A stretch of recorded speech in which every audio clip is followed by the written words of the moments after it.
Buenas hermanos, que é Roberto Simões, do site Eu Contemporâneo, do podcast Eu Contemporâneo também, tanto no SoundCloud quanto no Spotify, e também no robertosimões.eadplataforma.com.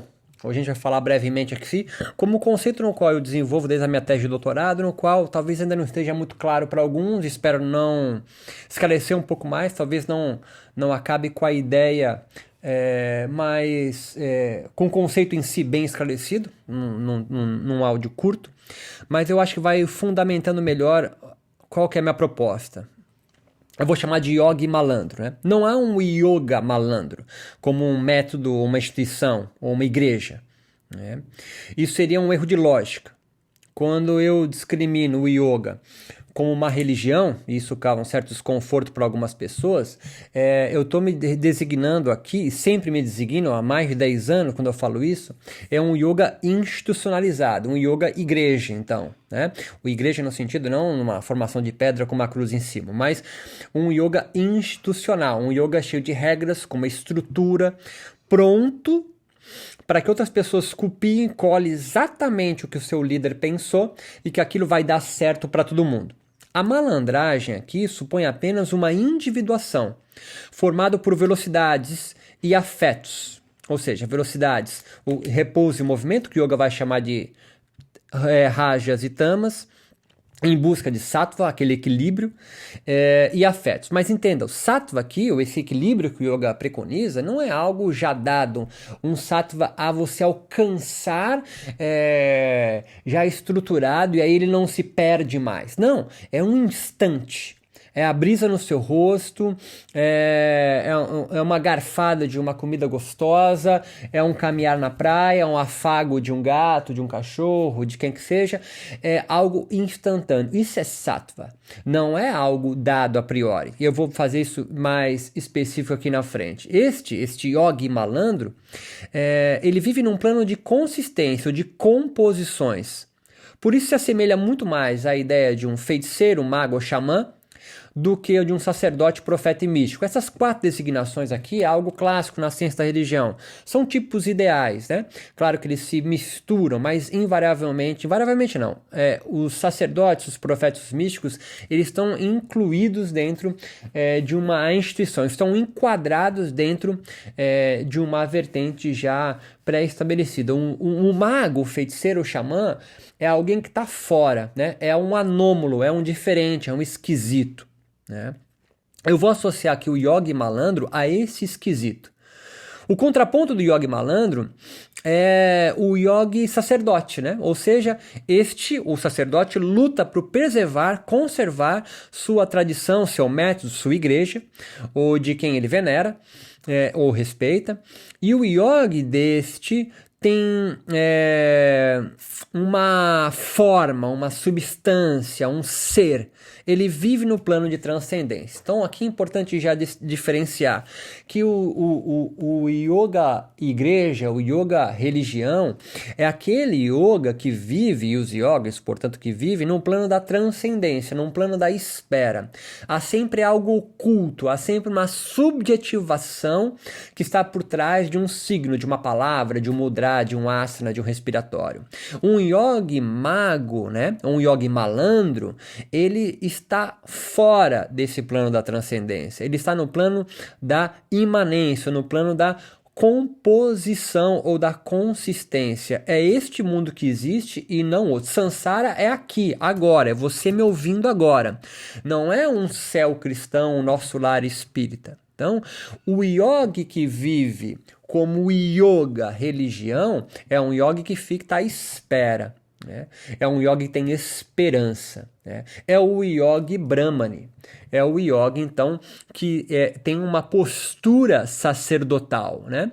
Que está acima e vai levar o conhecimento a outros chegarem ao mesmo patamar que ele. O yogi malandro, o yogi feiticeiro, o yogi mago, o yogi xamã, marginal, não.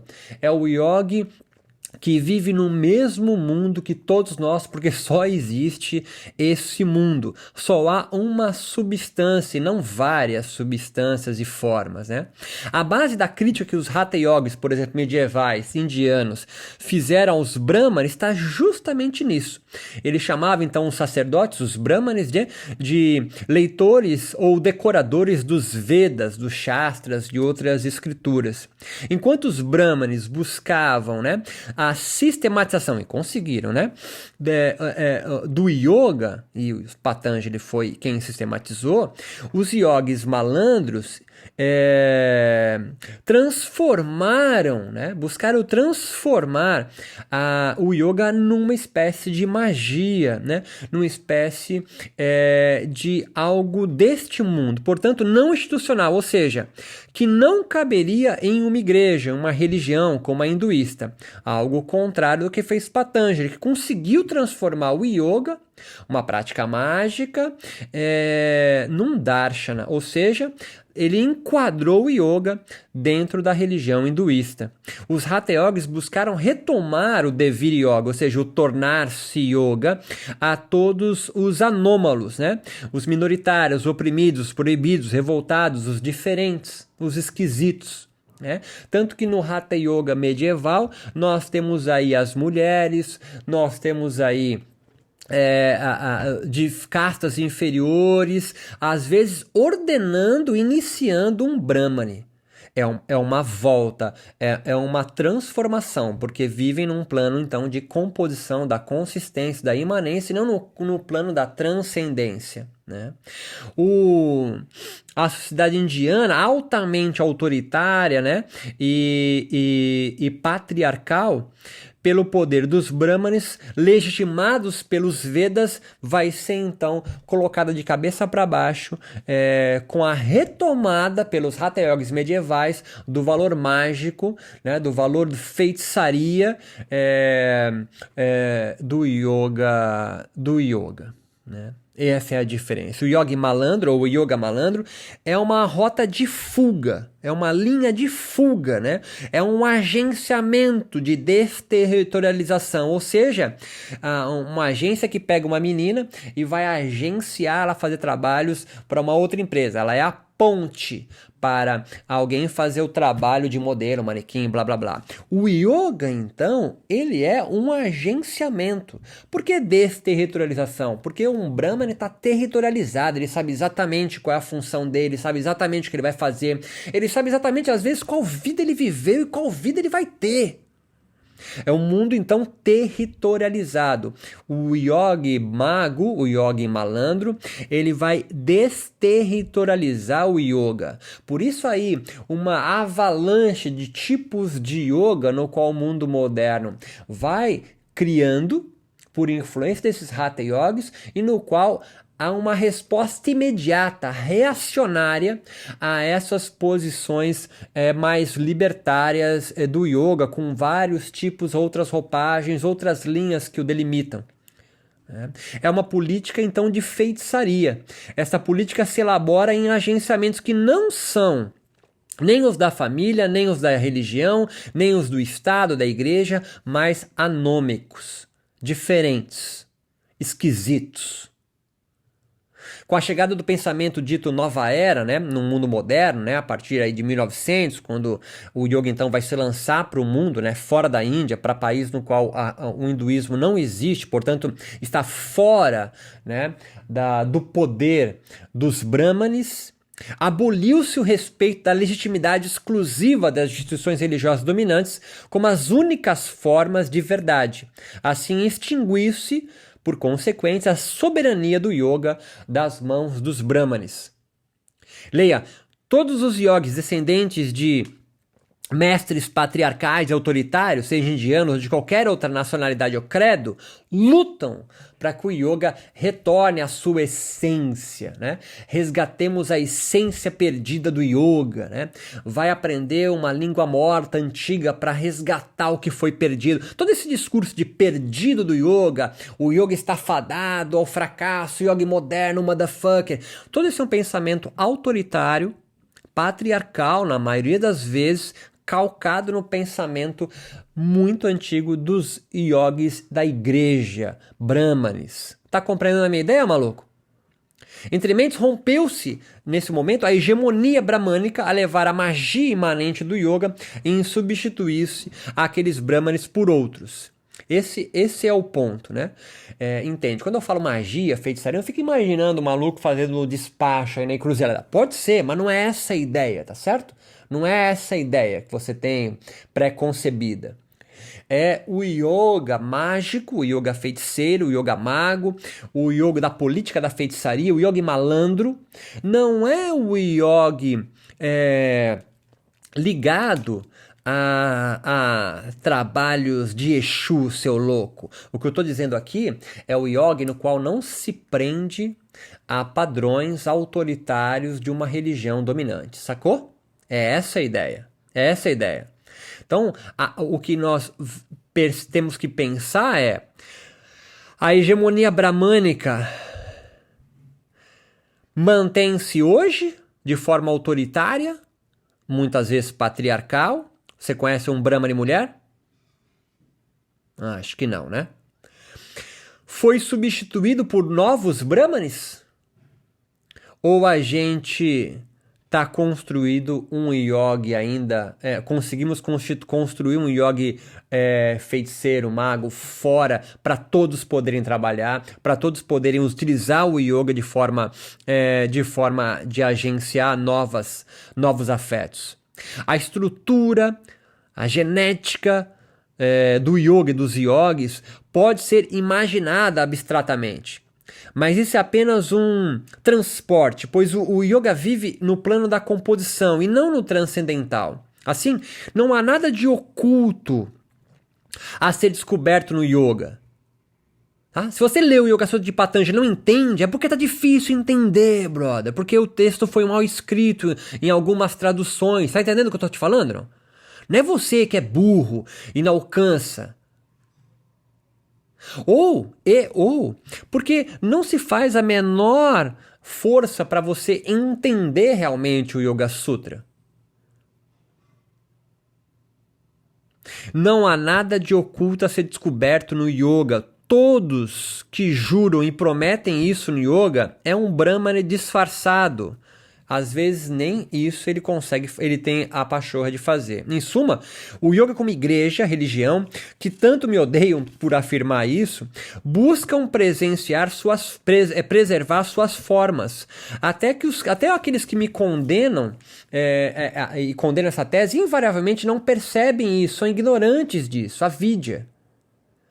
O yoga como magia, o yoga malandro, o yoga da eficácia mágica dos feiticeiros, os anômalos, os diferentes, os que vivem o yoga e não apenas estudam e praticam, entre aspas, o yoga, buscam dissolver suas formas e utilizam o yoga como um agenciamento maquímico de velocidades e lentidões, rajas e tamas. O que você quer dizer com tanto rajas e tamas? Eu quero dizer o seguinte, cara, que você a todo momento é atravessado por velocidades e lentidões. Ah, não entendi. Cara, é muito simples ficar parado na frente do mar, né? Um vento mais forte, um vento mais fraco, um sol mais forte do meio-dia, um sol mais fraco das 6 da tarde. Tudo isso te influencia, produz afetos. Isso é Raja e Tamas. A gente vai ter um programa, eu vou fazer um vídeo só sobre o capítulo 2 do Yoga Sutra de Patanjali, onde ele apresenta esses conceitos e a gente discute melhor isso. Você é atravessado o tempo todo, por isso não existe um ser em você a ser buscado, um eu a ser descoberto. Aquela imagem de um lago revolto com pedras, e você medita para a água se acalmar, decantar aquela sujeira e você encontrar uma pérola no fundo. A pérola não é o seu eu, porra. Aquilo é uma ideia.